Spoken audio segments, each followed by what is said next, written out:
پاکستان اور پاکستان سے باہر بسنے والے تمام دوست احباب کو السلام علیکم.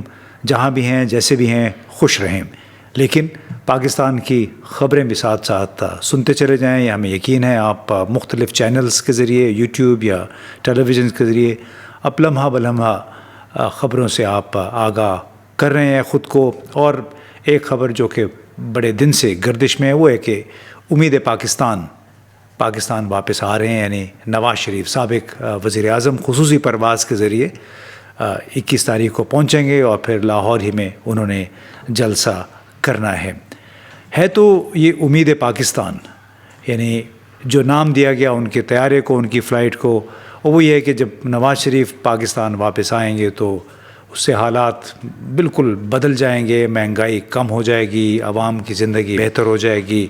لوڈ شیڈنگ تو خیر اب نہیں ہو رہی ہے، لیکن لوڈ شیڈنگ ختم ہونے کا جو خمیازہ ہے وہ گردشی قرضوں کی صورت میں اس ملک کو دینا پڑ رہا ہے، اور اس کے ابھی خاتمے کے کوئی آثار نہیں ہیں.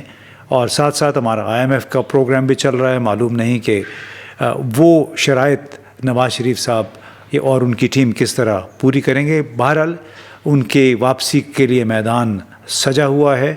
اور اس وقت جو ہم ذکر کرنا چاہتے ہیں وہ یہ کہ اگرچہ انہوں نے نام تو امید پاکستان کا دیا ہے، لیکن کیا یہ وہی پرانا پاکستان ہے جس کا ذکر بلاول زرداری نے 9 اپریل 2022 کو سابق وزیر اعظم عمران خان کی حکومت کے خاتمے کے بعد شہباز شریف کے بطور وزیر اعظم منتخب ہونے کے بعد اپنی تقریر میں کیا تھا؟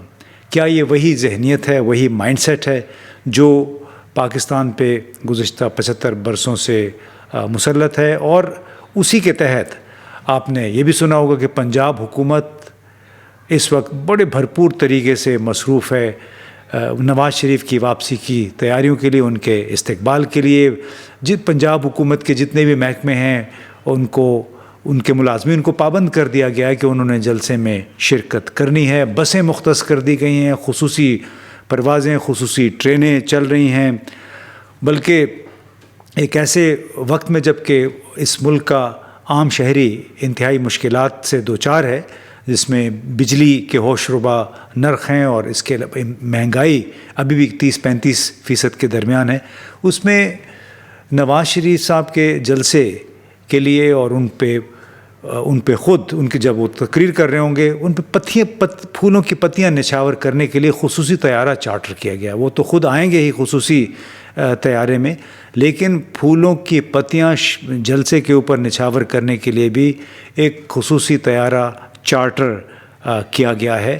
اور اس سے یہ ظاہر ہوتا ہے کہ وہ جو پرانا پاکستان ہے وہ واقعی پاکستان واپس آ رہا ہے. اور یہ وہ پاکستان ہے جس کا ذکر ایک مرتبہ JUI کے سینیٹر کامران مرتضیٰ، جو کہ بڑے معروف وکیل بھی ہیں، انہوں نے ایک ٹی وی پروگرام میں کیا تھا. ان سے کرپشن کے حوالے سے کوئی ڈسکشن ہو رہی تھی جیو TV میں.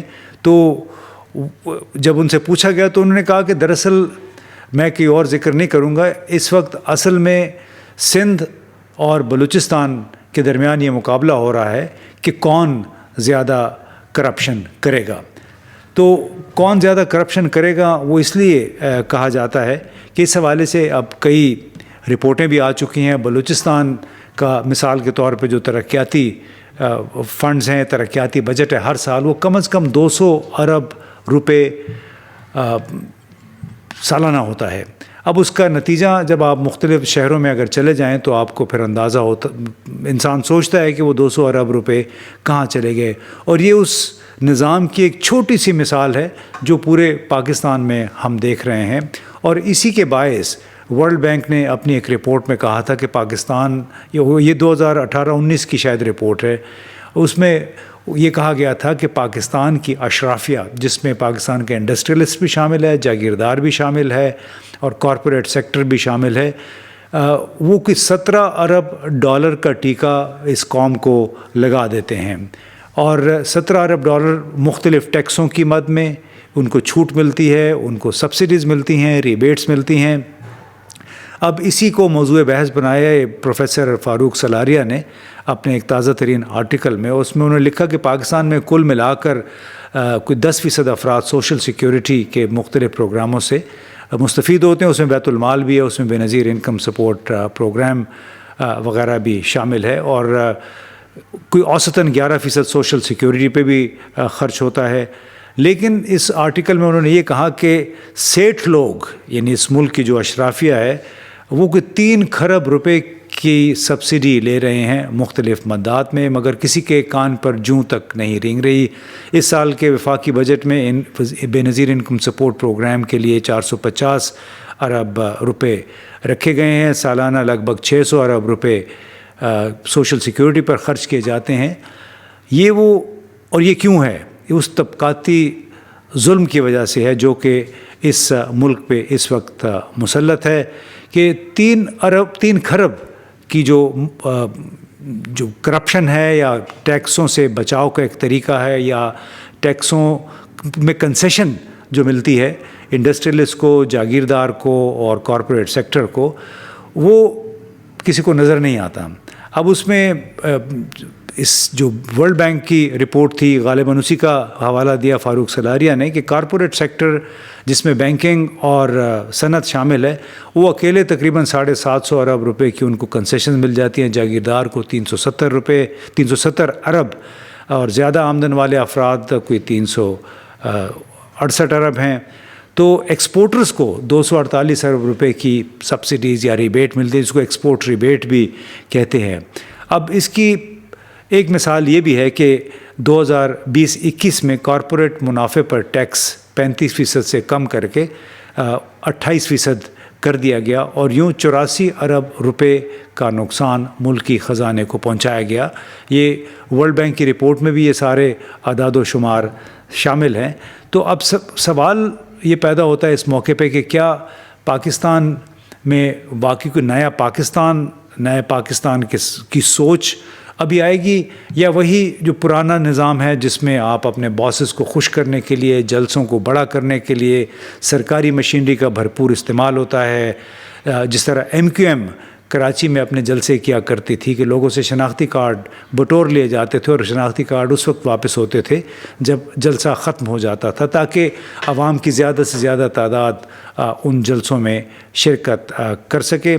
اب اگر ہم نظر دوڑائیں تو جو نان فائنینشیل یعنی بینکنگ سیکٹر, اس کو اگر ہٹا دیں تو اشرافیہ کو 2020-21 میں کوئی تقریباً 400 ارب روپے کے قریب بحیثیت مجموعی ٹیکس ریبیٹس ملیں, کنسیشنز ملیں, اور اس طرح کی بہت ساری مراعات تھیں. لیکن اب اندازہ لگائیے کہ یہ صرف ایک سال کی واردات نہیں ہے, بلکہ یہ واردات ہر سال ڈالی جاتی ہے.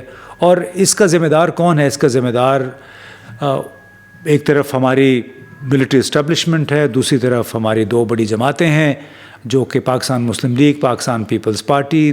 اور اقتدار ان تینوں جماعتوں کے درمیان ہی بٹا ہوا ہے, اور ہر طریقے سے کوشش کی جاتی ہے کہ جو مراعات زیادہ سے زیادہ حاصل کی جا سکیں.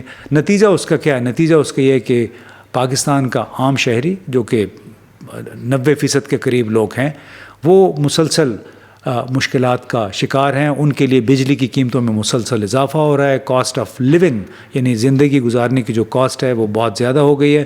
اور امید پاکستان یعنی نواز شریف کی واپسی کے ساتھ یہ بہت بڑا سوال اٹھ رہا ہے کہ کیا امید پاکستان کے ساتھ نئی ذہنیت, نیا مائنڈ سیٹ بھی آئے گا, جس کے ذریعے ان اشرافیہ کہ جو اللہ تللے ہیں, عیاشی ہیں, وہ ختم ہوں, اور اس کا تمام تر جو فائدہ ہے وہ پاکستان کے جو 80-90% عوام ہیں, مستحق عوام ہیں, ان تک پہنچ سکے. ابھی دیکھنا ہے کیا تبدیلی آتی ہے, کیا انقلاب آتا ہے. بہت بہت شکریہ.